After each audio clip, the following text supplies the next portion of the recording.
Hey, everybody. Thank you for joining us today. We are going to talk about marketing investment properties, cultivating a network to market to, marketing residential compared to commercial properties, and much more on the topic.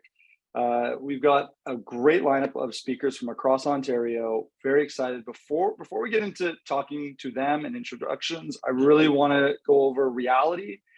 If you haven't gotten your ticket for Realty, please do. They are going quick. We're going to have a YPN booth there with a big surprise. I can't tell you. I don't even know what it is. And also, if you don't forget to get your YPN boost ticket. So it's happening the night before Realty. I know we sold a ton this morning, and there's only a few left. It's going to sell out quick. I'm on the party planning committee, and it's really good. There's like 2 floors, all this food, there's a couple DJs, a ton of surprises. So that's going to be exciting. So please don't wait to get your ticket. You buy that at the same time when you buy your Realty ticket, or if you haven't, you feel free to go back and get it. What else? So, please, we're going to start introductions for the speakers. If you guys want to turn your cameras on, for everyone in the audience, take a moment, add these people on Instagram. Take screenshots, tag them. These guys are taking their time out of their day and their busy schedules to be here to share their knowledge. Also, if you got any questions, please start in the Q&A or feel free to use the chat function. They're all here to help all of us. So without further ado, who's here? Ashley, you want to introduce yourselves? Which one? There's so many. Okay.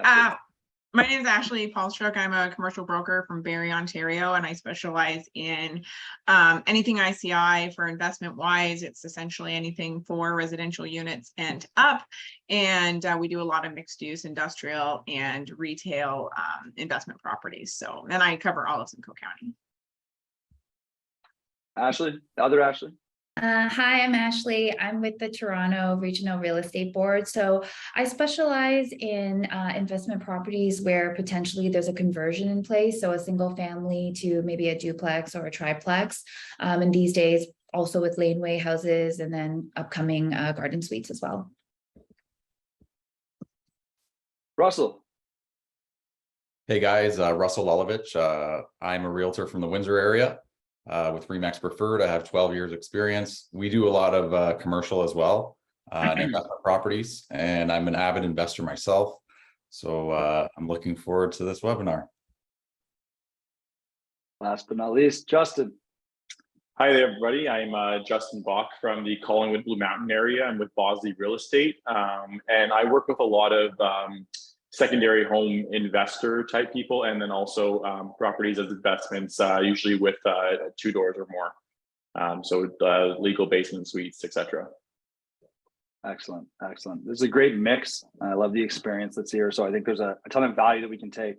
So just really quickly, again, we kind of use the heading, and we're going to use a few words interchangeably. And I think the panel is gonna specify, but I might use the wrong term. So for example, commercial involves a ton of different avenues: investment, multi-unit, mixed use, industrial, farmland, the list goes on. So just keep that in mind as we're answering some of the questions. We'll get the panelists to maybe kind of dive deeper into their knowledge or their specialization. So Russell, let's start with you. What are some of the things to note about selling investment properties compared to, let's say, primary residences? Sure. So, I mean, the most basic one is that you're not dealing with people's emotions. They're not buying based on a list of requirements for their family. A lot of times it's pretty black and white, and they're looking for a return on investment. And so you're trying to speak to the other side of the brain. And so, it's very important to understand, well, first be an expert kind of in your market, where you understand rents, you understand vacancy rate, you understand some of the technical aspects of it. If you're talking about residential, like the Ontario standard lease, some landlord tenant legislation, all that type of stuff, cap rates in your market. And then, that allows you to kind of put the proper spin on your listing and, highlight the upside. Ashley, how does that differ for you or for your kind of focus? Do you mean me? For the for the commercial aspect side, I do agree with Russell. It's very much a numbers game, and a lot of people will have to qualify differently if they are going for financing, if they want to do investment properties. Generally, commercial, especially if there's any type of commercial unit, there will be a higher mortgage rate. Generally, what people are seeing for their houses, they automatically assume that that's what they're going to get on their investment property, and it's not in fact the case. And a lot of the time, it will require a much higher down payment. It's also very important to understand your NOI or your net operating income, because that return on investment needs to be more than that higher mortgage rate in order to make it make sense. So you need to make sure that, well, working with your sellers, that they're actually giving you their proper expenses and you're understanding what that potential income is. Ashley Lowe, anything to add?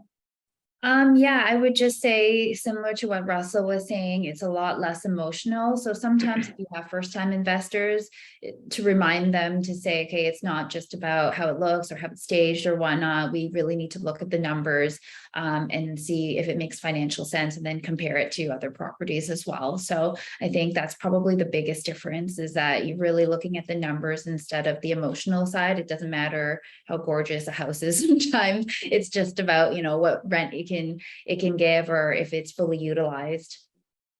Nice. And Justin, you sell a little bit of a different property. What are the differences for you versus a primary residence that you've come up with? Well, like when people are buying their ski chalets that they're planning on using also as their family's property, as well, there is still a little bit of emotional attachment to it, because they're still imagining their family being there on weekends, but they're looking for rental opportunities to offset the costs. Myself, I mean, I have my cottage that I have with like that we use with my family and stuff all the time, is also income producing through Airbnb. So like there is still the emotional attachment to it, but it is definitely like, you look at it like the rentability, like when I was looking for like my cottage, and when I'm working with clients who are looking for the ski chalets, we're still running those numbers and making sure that it's viable options to get, peak rental rates for it, but there is definitely still an emotional attachment for that. And then of course, with the properties that have, the duplexes or properties with the basic apartments, obviously, like the rest of them, then that strictly boils down to numbers and strictly boils down to, an emotionless decision making. So. Justin touched on a really good point there with the short term. If you're marketing this and you want to make sure that you understand the zoning as well, there's a lot of people out there that are marketing things that are investment properties that actually you can't use for an Airbnb, because that municipality has strict restrictions on short-term leasing. So that's very, very important, especially in the Collingwood area. I know Simcoe County, there's a lot of people arguing over that right now. Even with financing, a lot of the times too, knowing what type of financing to get, especially with short-term rentals, because not all banks are willing to lend on that. So just doing that type of due diligence. Yeah, that's actually a really good point. Yeah, like in the Blue Mountain area, anything that is zoned in that resort area there, CIBC is basically the only A lender that's going to lend on those properties there. And again, with a pretty significant down payment, your finances have to be A++ in order for you to be qualified for financing, even through CIBC. So, but what about insurance? Who's like, Charlene's brought up a good question about kind of insurance being difficult, and you guys are kind of talking about financing being a little bit difficult. Do you see the insurance side difficult, and how do you guys handle that with the client? Russell, I'll take it. Yeah. I think insurance is a really big problem right now. Like we're, to use examples of like, say, small, mid-sized multi-unit stuff, I'm seeing stuff where literally the existing insurance is, say, 10 grand. And then the closest policy you can get, like as a new buyer, is like 30,000. And it's kind of makes things challenging, because a lot of times, especially with residential, you can't raise rents, so it's a big issue. You got to be really careful with what you're warranting and stuff to clients. And the last couple of years have really highlighted that. Especially if you're in a mixed use capacity. There was a property I was dealing with not too long ago, 3 residential units upstairs, restaurant in the lower level, and the liability went through the roof because you've got people living above a potential fire hazard. So you also have to look at, what your use is, who your new tenants would be coming in, because if you had a commercial and suddenly it becomes a restaurant, your insurance could go through the roof. And I mean, luckily in commercial, you can charge that back to the tenant, but in the residential aspect, you can't. So how do I get over that? Right. So I have no clue what I'm doing. As an agent, obviously, maybe I should learn before I start selling this stuff, but how do I get past that? Is it like just knowing the right insurance agent? Like what's a great kind of tip to help get past that? Make it a condition, first of all, and make sure you check that before, because like I said, I've seen that as surprises where people don't put that in as a condition and it greatly affects your financing. But I would recommend definitely understanding that and having at least a couple people that you can call and question and have your questions answered and refer your clients to. Yeah, or I would you could put together a pro forma for your client, whether it's you're listing it or you have a client looking at it as a buyer. You could put together a pro forma and then try to do some due diligence on some of your numbers before, so that they're somewhat accurate. So we've had a few people in the chat ask what that is. Can you break it down for me? Can you break it down? Pro forma is just a projection, kind of like going forward. So a lot of times you're going to see it in Ontario, especially with residential, because we have rent control in most situations, right? So a lot of times you'll see people, they've been a tenant for 10 years. They're paying like $1,200 and market rent is like $2,500. So a lot of times you're kind of doing some projections. So, it basically just kind of a projection for the first 5 years or something like that. Banks always as well assume that there's going to be a vacancy. So a lot of people, when you're building your pro forma, you need to understand you need to have a vacancy component in there. And if you have different types of uses, for example, I know if you're doing 4 units or more, the bank automatically assumes that you're losing 5% of your income right off the top for vacancy, even though that we all know there's not a lot of vacancy, they're still taking that into consideration. And like I said, the main component, the bank's looking at your NOI. So you need to make sure that you're properly breaking down and including your expenses, because I see on the MLS system all the time, finance is added and it's literally just your income and that's it. But there's a lot of things that need to be included in that the bank will ask questions for. And it's always good. We call it a homework list for our sellers. Give us every receipt that you've spent, give us all the money that you've done over the last couple of years, and let us analyze that for you. Yeah. Nice. Gregor's asked about cap rates, and obviously they vary from place to place. And I think the question's about, for someone who's new, how do you figure out what a good cap rate is, or how do you kind of get a sense of where that number should roughly be? Sure. I'll go first. A good reference is which a lot of people use is CBRE puts out a report every quarter that has cap rates, and it breaks out like kind of every market, and it's a good starting point. They give ranges, they have some commentary for each market, and that's a good to read up on if you're not very active, just so confidently speak about that.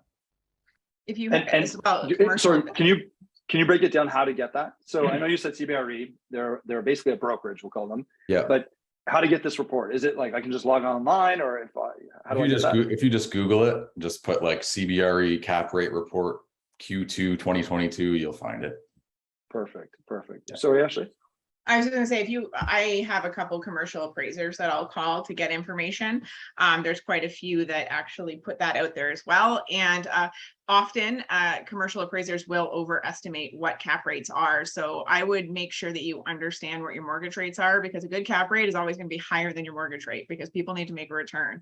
So that's kind of your rule of thumb. If you know that your market mortgage rate is about 5%, you're going to want more than that, or people aren't going to want to invest. Yeah. And for the kids in the back of the class, what's a cap rate real quick? Capitalization rate. So it's your net income over your value. So if you were to take, for example, it's 5% and you have an income of 100,000 divided by 5%, that's your value on your property. So the higher your income, lower your cap rate, or higher your cap rate, vice versa. It's like the yield that you would be getting if you were buying the property in cash too. Yeah. Sounds like math. All right. So Ashley Lowe, what are some of the marketing strategies that you've used for investment properties, to sell your investment properties? Yeah, so a lot of the times because it's so numbers oriented, it's more so about, how to maximize the value on the property. So potentially it's the pro forma, the financials, so showing the rent roll, and then showing future projections as well, and then the expenses. In addition to that, you might want to do some sort of report. So for example, laneway houses are becoming a lot more popular in Toronto. And so you can easily go and ask for a consultant to give a report to say, okay, is this potential property feasible to have a laneway house, and then what that may look like. A survey is also great because sometimes that actually shows the dimensions of where the buildings are, and it can tell, where you can build, and also what the current floor plan is. Those are probably things to look out for. It's a lot more, I guess. You can even get like drone footage as well, just to really show what the property is like. And so you kind of talked on one avenue is really future use, right? And that's kind of getting a survey, figuring it out, going about zoning. What's the next steps if I'm trying to figure out the avenue, right? My client just comes to me and says, listen, I want to sell this thing. How am I trying to figure out the best use sometimes? Does anyone have any input on that? I think you should, sorry, go ahead. No, you go. I was just going to say, a lot of times the best resource is the municipality. So you want to understand your zoning, and you want to understand like the official plan for that area. And then as it relates specifically to laneway homes, ADU, stuff like that, you want to understand the rules for that specific market. And then if you see an opportunity where something is being underutilized, then you can kind of sort of take that angle. Yeah, I was going to say, we generally, if we have large parcels of land, or just an example of highest and best use, obviously not necessarily just investment, is we do have a couple of planner friends that will call and ask them, like, how can we maximize on the zoning? How can we get the top dollar? And we have a parcel right now that we've just paid a planner $500, and he's done like a site plan on it based on that. So we can market that knowing what the highest and best use is, because I'm not a planning expert, but I'm happy to pay one if it means that my client's going to get a little bit more money at the end of the day. And tips for finding a planning expert? Anything? Always have one in your network, but generally you can just Google it in your area and ask around. A lot of more so on the commercial side, but locally, I can talk to like the Barrie Construction Association or the Simcoe County Home Builders Association. A lot of times they'll have names for me that if I need to reach out to them. So your local associations is a good start. Perfect. And Justin, how do you market differently, right? Because you still want to touch emotion a bit, you were saying, but you're still going on numbers. And so is this like a secondary sheet with some number breakdowns, or how are you trying to kind of, bridge both gaps? Yeah, I mean, I think, in the area, in the properties that aren't zoned for short-term accommodations in our area, I mean, I think that those ones get marketed very, very similar to like just a regular residential home in that respect or whatever. And I think, and then obviously, it's kind of some keynotes of being like, hey, there's the, opportunity to rent it out for the, seasonally, here are some of the rates that, you particularly get. And I think a lot of the agents in our market sort of know that, too, like it's just a given that, if you're within, 5 minutes of the ski hill, you're going to be able to rent it out seasonally if that's something you choose to do. Obviously with the properties that are zoned to Airbnb, obviously there's for Airbnb usages that, that's obviously a lot more numbers driven, again, kind of going back through like all of the operating expenses of that property for the last year, and like still really breaking down those numbers as well. And again, really breaking down those opportunities. I think that's, again, like really key aspect of it. And the best usages, like, there's a lot of properties here that are in that zoning but aren't currently being used for that. So I mean, if they aren't being used, that there's really nothing to go off of. Like I sold one last year that basically even though it was like in a prime Airbnb area, that the neighbors were using it for Airbnb and making like over 100K a year in income, that particular unit wasn't. So like, it required a lot more research and like reaching out to, the company that runs that Airbnb for them, getting their numbers, getting like, a little bit of a better snapshot for them. So you really need to like make sure that those like numbers are like fully broken down so that people can really understand, the opportunity there. Anyone have anything to add? So there's a ton of questions going on right now. So we'll try and kind of hammer through these. Best place to get the vacancy rates for your area? Any idea? CMHC is usually the one that appraisers will use. You can, same thing, you can just go on the website, look up your market, and you can actually read through the report and actually get a lot out of it. So I would recommend that for everyone to do that every year. Perfect. Has anyone gone to the committee of adjustments to increase usability? Has anyone done that? I used to sit on the panel? committee of adjustment in Barrie. All right. So can you kind of break down what that process might be like, or what someone who hasn't been there can expect when they do that? You know, maybe for example, expanding setbacks, getting exceptions, stuff like that. Generally, I recommend not using that as a tool because it's completely arbitrary. There's no such thing as a precedent when you're dealing with the Planning Act. So each case is treated based on its own merit. And if you're just going to the committee of adjustment to try to get a couple extra dollars and there's not relevancy, it doesn't fit within the parameters. Generally speaking, it's not a good tool to use. If you're dealing with something where you're talking minor, yes, but I don't think that's going to benefit you long term for increasing your income. It might help you a little bit with building something, maybe hitting a square footage, but you're not looking at much. You'd have to officially go through a rezoning if you really want to maximize on changing it or adding more units and stuff like that. And that's a far larger process. I think oh, go ahead. No, cool. Yeah, in Toronto, I feel like sometimes it is good to go to committee of adjustment because there's a lot of older homes and there's a lot of rules that have changed throughout the years. I think the key is to do your homework ahead of time. So knowing what's in your area, knowing what has been done. Technically, you're not supposed to use precedents, but that can help your case sometimes. Getting letters of support from neighbors if you're looking to completely rebuild your property or whatever you're looking to do, because that matters a lot. Because typically, if you don't have communication with the neighbors ahead of time, then they're going to be blindsided and they're not going to appreciate what you're doing. And so really, it's a lot of communication in the front end. And talking with the city and talking with the planners ahead of time to see if this is something that, they might have the appetite for, and then it'll make for a lot smoother of a process when you actually go to committee. A lot of times it takes a long time to get to committee anyways. I think it's shorter now, 6 months, but it's still a long time. So you do have time to do that legwork. I actually personally went through the process on a property where I had to get a couple variances to legalize a property, and the city was in support of it. I did all of my applications and whatnot, and then the neighbors who I didn't talk to, they came and fought it, and then I ended up losing at the committee of adjustment, with a panel of volunteers, without any any background in like urban planning or anything like that. So then I had to, at the time it was called the Ontario Municipal Board, I had to appeal. I had to hire a planner and a lawyer. It cost me like about 12 grand. And it was such a clear-cut case that the judge or whatever that oversaw the case literally gave us a verbal opinion on it, when usually they take like 3 months to send you a written one.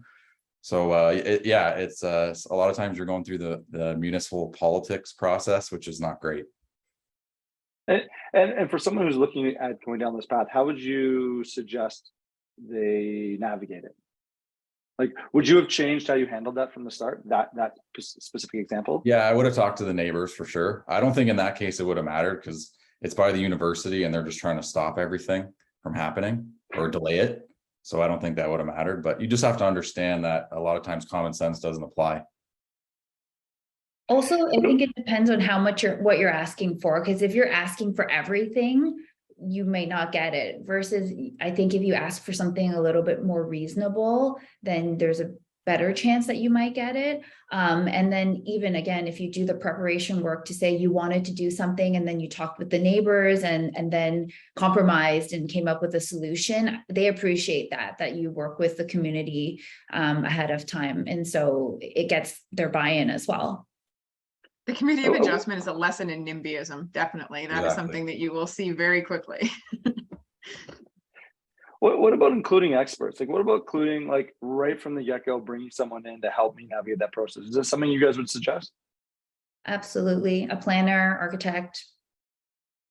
Yeah, I know architect, traditionally for me, that architect usually is that easy first stop. They're like, I don't have to really, they can help me navigate it, but that's great. So what's, Ashley, you'd mentioned cap rates should be higher than mortgage rates. Which mortgage rates?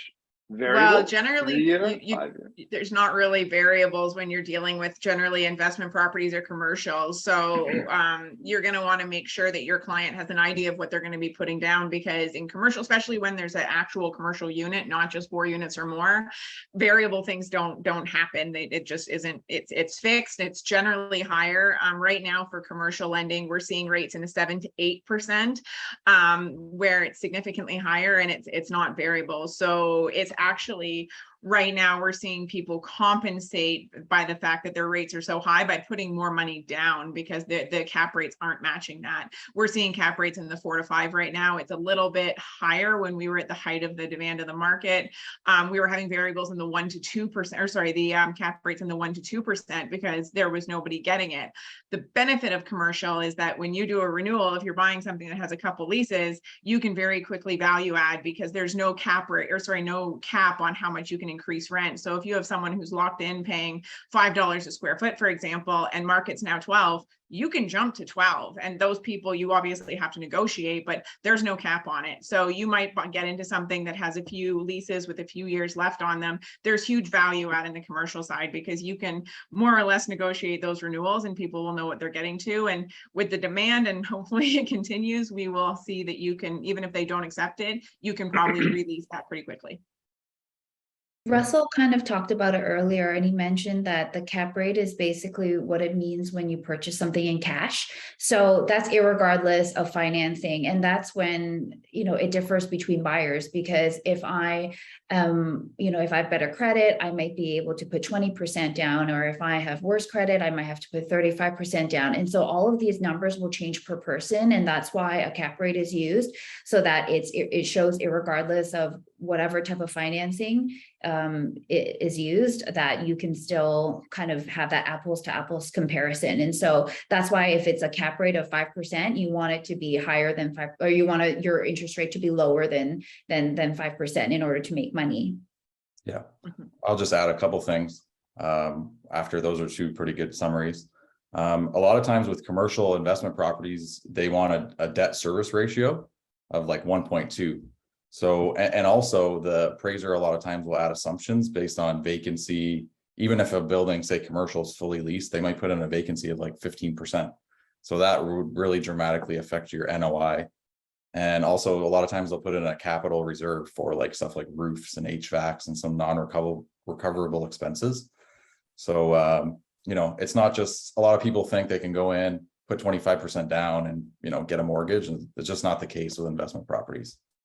If you're really interested in learning a little bit more about this, you don't have to take the whole program, but the CCIM 01 program is just financial analysis, and it teaches all of this stuff. And it's actually a great program to take. And if it's something that you want to specialize in investment properties, highly recommend it. And just repeat it again.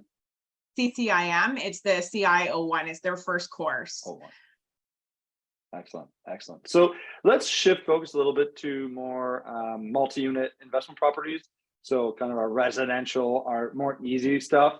What was a question I had here? So actually, this is a good one. So who is this? Greg. I currently have a listed triplex for sale in Toronto. Been on the market for about a week. Low traffic on showing so far. I'm looking for avenues to market to. Where do you recommend me marketing my triplex for sale?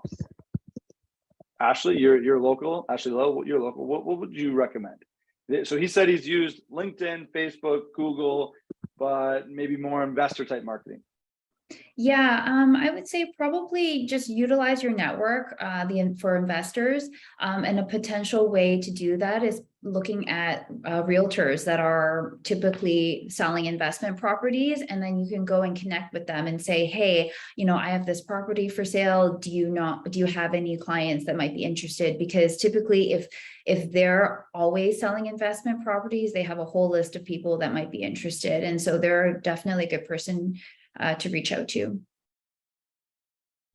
So you mentioned network, And, obviously there's a bunch of we all should have our own bunch of different groups of networks, right? So our agent networks and maybe our lender networks and all these things. But what about specifically our investor network? Anyone have any tips on how to kind of grow our investor network specifically? I'll take that. A lot of times in local markets, there's like landlord associations or like real estate investing clubs. I know a lot of people get a lot of value from that, meet people, even if they don't end up selling them anything, they learn a lot. So there's some value in that.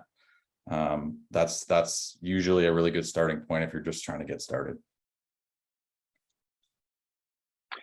Anyone stage their multi-unit investment properties? I think it depends. If it's something that people are going to just tear down, likely not. But, in Toronto, a lot of people have condos as investment properties as well. And so those are typically more first-time investors. And so in those situations, I think it's probably worth it to stage. And what about open houses for more commercial type properties or more, like investment type properties? So maybe not a single unit, but like multi-unit stuff. Do you find that there's an appetite, or do you find that the investors driving around on Sundays looking for open houses? I would say me specifically with multifamily, like smaller multi-units, I've had success in doing open houses, not on Sundays, sometimes on Saturdays, but usually during the week. And there's two reasons for doing it. One, because it's easier to arrange with the tenants where you can kind of get a bunch of people through during a short period. And number two, what I found, at least, until the last few months, you'd see a lot of the same investors running into each other at properties, and it would create competition. And it was honestly an interesting tactic because, they'd be like, oh no, that guy's here again, kind of thing. It's a good way to, have everyone see who's interested. Sorry. Yeah, I agree. I think a lot of it is to do with the ease of coordinating with the tenants. But I feel like in Toronto also, sometimes there's people in the GTA that are coming and they're just looking to invest, but they don't know in what. And so doing an open house might be beneficial because they might be just having lunch in the area and then they'll just see your open house and they'll pop in. It's also a good way to grow that network. When you were talking before about how to grow your investor network, that's definitely a good way to do so also. For some of the commercial stuff, when there's operating businesses as well, we will generally do a broker open house because a lot of the time we won't allow some showings, especially if it's an active business. We currently have one that has a national bank in it, and there's no showings whatsoever until there's an accepted agreement purchase and sale. So we actually will do broker open houses exclusively so those people can see the property for their clients, because we're not allowing anyone in. So it'll be off market, or sorry, out of business time, weekends and stuff like that. Nice. And what's the best way to find agents to bring to your broker open? We have a group on our real estate board for the commercial people, but we will put it out there on our real estate board. And I think BrokerLink for the ones we have anyways allows us to do that on some of our properties. And we can put it right on the MLS listing as well, that it's broker exclusive. Perfect. Do you guys find there's a lot of selling done off market? Does anyone find that, or yes, no, yeah? Can you just go into that a little bit more? Like, is that more network to network, or can you just give us some better explanation? For me, it's just a lot of the commercial stuff. There's a lot more discretion when it comes to commercial. Some people don't want their competitors to know they're selling. Some people don't want, especially if they're owner users, they don't want their employees to get spooked that there's a possibility they could lose their job. So I would say for our commercial investment properties, I would say 50% of them in our market are off market, especially with our own portfolio of sales. For that reason, they don't want that people knowing that, they don't want it out there. They don't want signs. It's very discretionary. Yeah. So when I got a buyer, the best thing to do is start chatting with agents, right? Start chatting with the pros and say, hey, like, I've got this person looking for X. Do you have something? And then possibly find it that way. Is that what you suggest? Or what's the best way to go about that? If I've got someone who came to me saying, hey, I'm looking for this, how do I navigate that? You got to get really good at research. We use the RealTrack system a lot to look at people who have already been buying similar assets. We keep a very detailed call list and database, and you have to be really good at your note taking. Russell, any tips? I was just gonna say maybe like a slightly different angle, but as it relates to multifamily, there's so many like seminars and stuff that are out there that are teaching people like about wholesaling and like off-market deals and all this, that so much stuff is already like picked over that a lot of times when like a multifamily makes it to the MLS, it almost has a stigma to it that like 100 other people already passed on it. So yeah, so much of the multifamily gets scooped before it ever makes it to the market because these sellers are getting inundated with letters and calls, and the property manager has buyers for them before they put it on the market and all that stuff. So a lot of times you'll see that people will be like, oh, if it made it to MLS, I'm not even interested. Justin, what about you? You're in a different market, and we haven't really chatted with you. So break this down. Do you find there's a lot of like off-market stuff in your area, or are you finding that MLS, Realtor SCA is kind of like the best place to have stuff? Yeah, I think a lot of times with the Airbnb properties, especially because they are they are rather unique up here, which comes as a surprise to a lot of Toronto buyers. They don't realize that we do have it's very highly regulated around the Blue Mountain resort area. So I think a lot of the Airbnb properties that are especially the ones that are not part of the Blue Mountain Village Association, those are a little bit trickier to sell again because of that high down payment required, and not many lenders are willing to lend on them.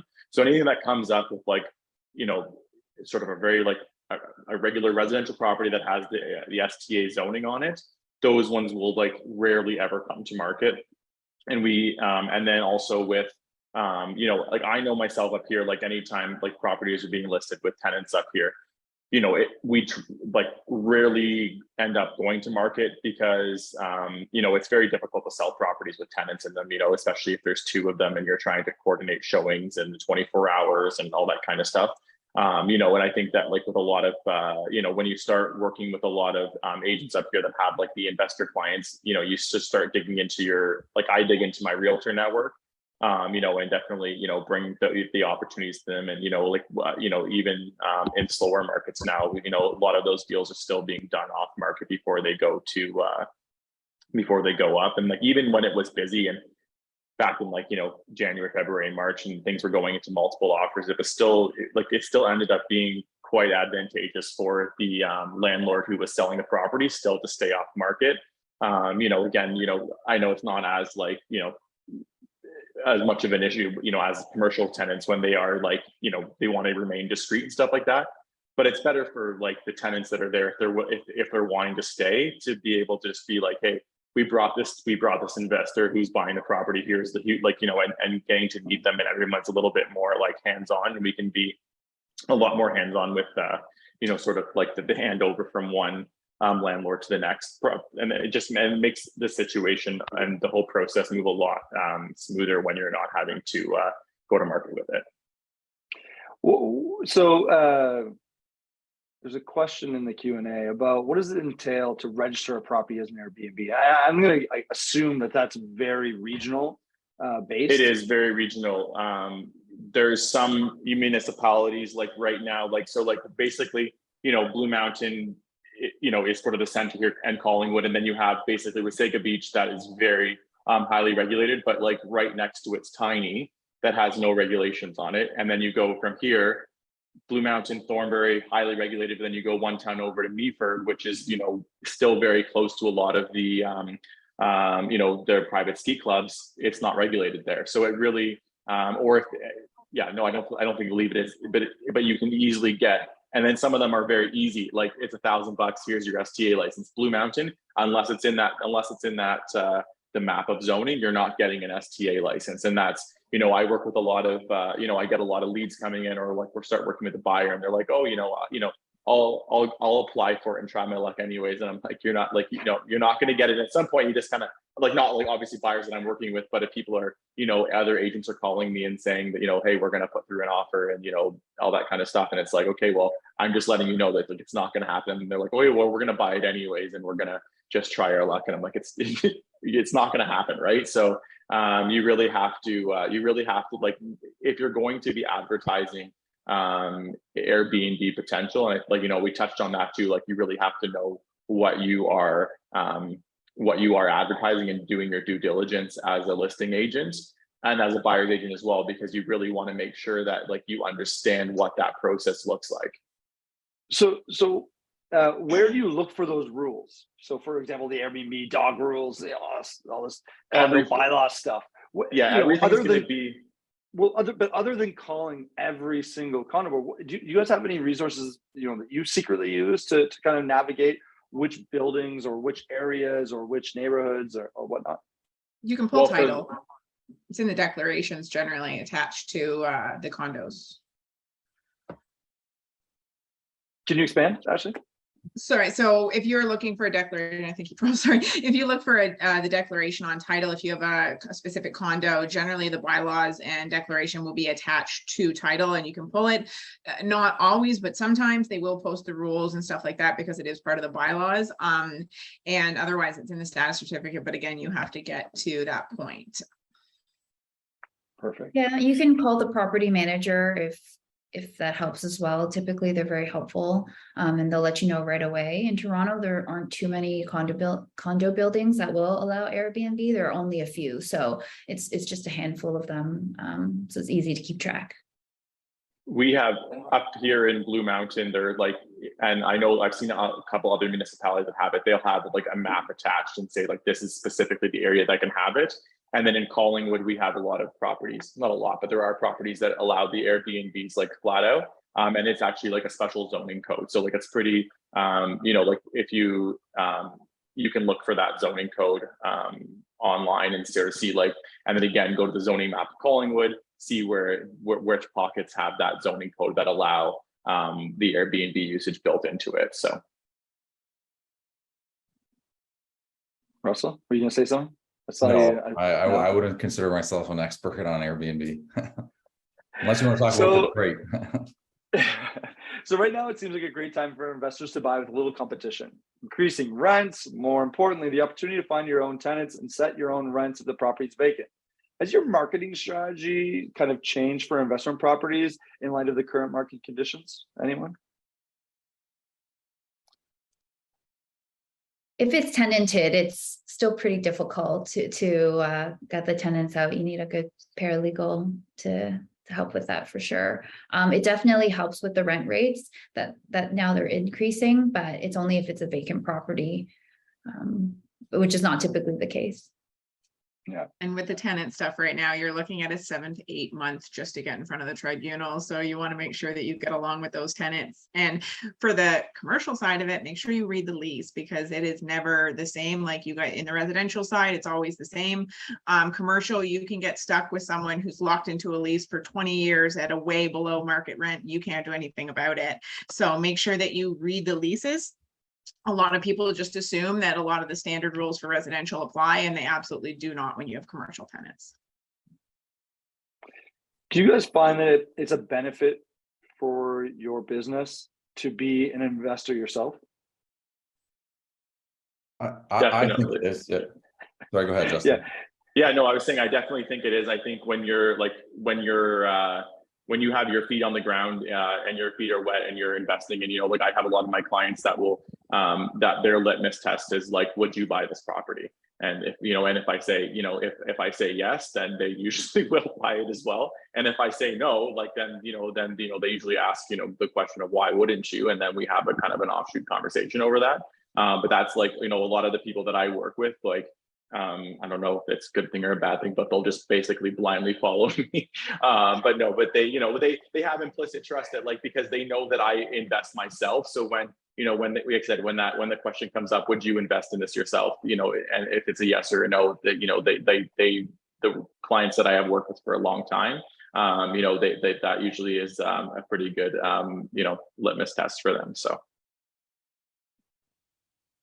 Yeah, I would say that's kind of the same thing. Like some of the pre-sales that I bought, some of the condos, stuff like that, people will be like, hey, if you're buying it, then I'm in. So I've literally sold a bunch of units that way, or there's been a couple times where I found deals and, been looking for partners. And so, and it's good to kind of have a well-rounded experience so that you can talk about, commercial leasing, you can talk about evicting tenants for multifamily, stuff like that. And then you'll have direct contacts. You'll have a direct contact to a planner, like you're talking about. You'll have, a property manager that you use. You'll have a handyman for something or other. You'll have a relationship with commercial financing. And it's a great referral source when it's someone you personally use, but make sure that they give good service, because if you send a referral to someone and they don't call them back for 3 days, it's not a good look.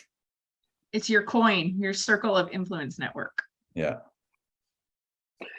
So I just sold a multi like $100 million property in LA somewhere. I don't know how I did that, but I just did it. I got this huge paycheck. I have like a $500,000 paycheck sitting in my bank account. And I'm you. What am I buying as an investment property right now? What are you like loving? Like really? Industrial.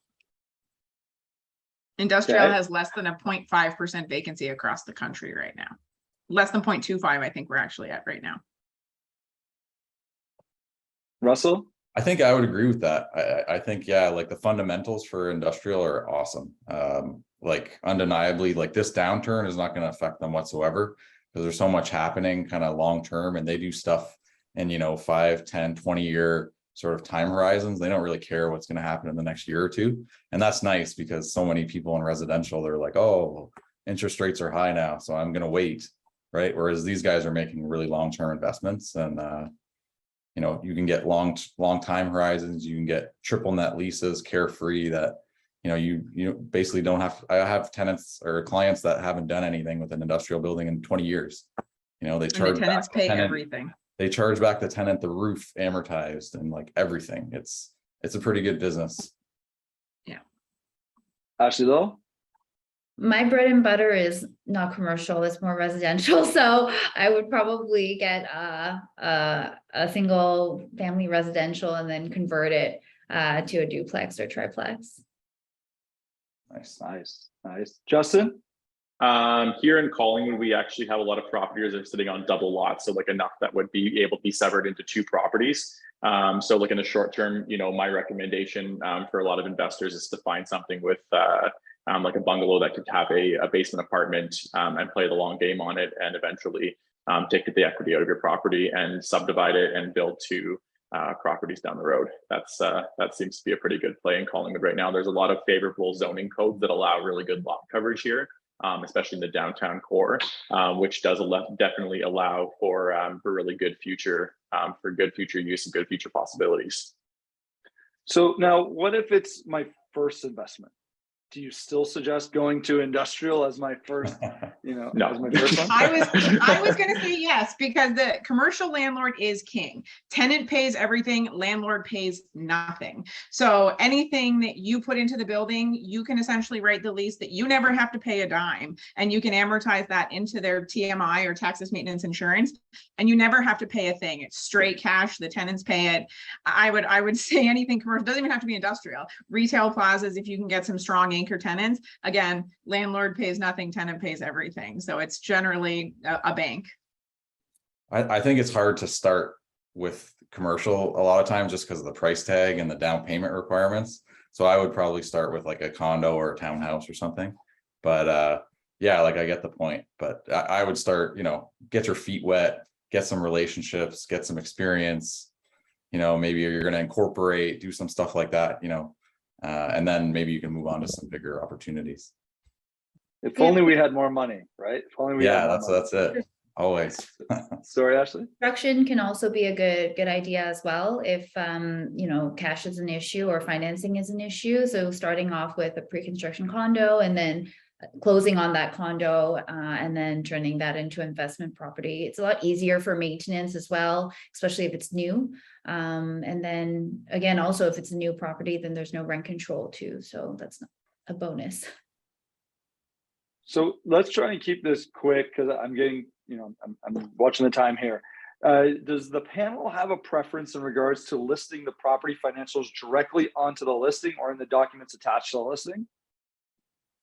Depends completely on your seller. A lot of stuff we have to put behind a confidentiality agreement, and it's each their own. But I would always recommend, if you have it and you can put it out there, because I get annoyed when I have to track it down every time and no one answers their emails or phones anymore. So I always say attach it.